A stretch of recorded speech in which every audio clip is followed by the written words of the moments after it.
আসসালামু আলাইকুম। সন্তান জন্ম দিলে পিতামাতা হওয়া যায়, এটা সত্য। কিন্তু পিতামাতার অবশ্যই সন্তানের প্রতি কিছু বেসিক দায়িত্ব এবং কর্তব্য থাকে। যেগুলো যদি আপনি সন্তানের উপর প্রয়োগ না করেন তাহলে আপনার সন্তান আপনার জন্য সুনামের পরিবর্তে দুর্নাম বয়ে আনবে, এটাই স্বাভাবিক। যেমন সন্তানকে নৈতিকতা শিক্ষা দেয়া, কারো সাথে ভালো ব্যবহার করা, রাস্তাঘাটে কাউকে দেখলে সালাম দেয়া, তারপরে তার সাথে মানে মাধুর্য অনুসারে কথাবার্তা বলা, ঠিক আছে? যে বড়দেরকে আপনি করে, ছোটদেরকে তুমি করে, ঠিক আছে? এভাবে এই শিক্ষাগুলো।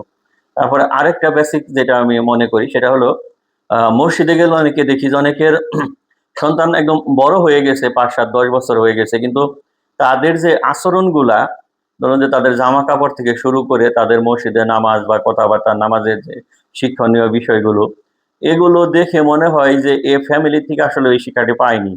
যদি এটি পাইতো ছোটবেলা থেকে তাহলে অবশ্যই সে অন্তত মসজিদে গিয়ে বেয়াদবিগুলা করতো না। অনেকেই দেখা যায় যে বড়, বড় ছেলেপেলে দুষ্টামি করে, এই টুপি নিয়ে কাড়াকাড়ি, নামাজের মধ্যে চিল্লাপাল্লা, মারামারি, এটা সেইটা। সে তো নিজে নামাজ পড়তেছে না, আশেপাশে অন্য লোক তাদেরকেও ডিস্টার্ব করতেছে। এবং লোকগুলো কিন্তু মনে, মনে আমার মনে হয় যে এইটাই ভাবে যে আসলে এর বাবা-মা কি একে কোনো শিক্ষা দেয়নি? ঠিক আছে?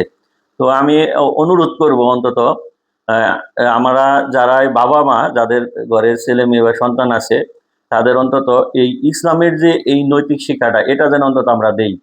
ঠিক আছে? যে এভাবে নামাজ পড়তে হয়, মসজিদে গিয়ে এই ধরনের আচরণ করতে হয় না। মসজিদের ডান পা দিয়ে দোয়া সহ ঢুকতে হয়, বাম পা দিয়ে দোয়া পড়ে বের হতে হয়। এভাবে হুজুর খুতবা দিলে শুনতে হয়, নামাজে এইভাবে নিয়ম মেনে নামাজ পড়তে হয়। এই শিক্ষাগুলো অবশ্যই আমাদের একজন পিতা-মাতা এবং গার্ডিয়ান হিসাবে দেয়া দরকার। ঠিক আছে? নয় কিন্তু এর জবাবদিহিতা আল্লাহর কাছে অবশ্যই আমাদের করতে হবে।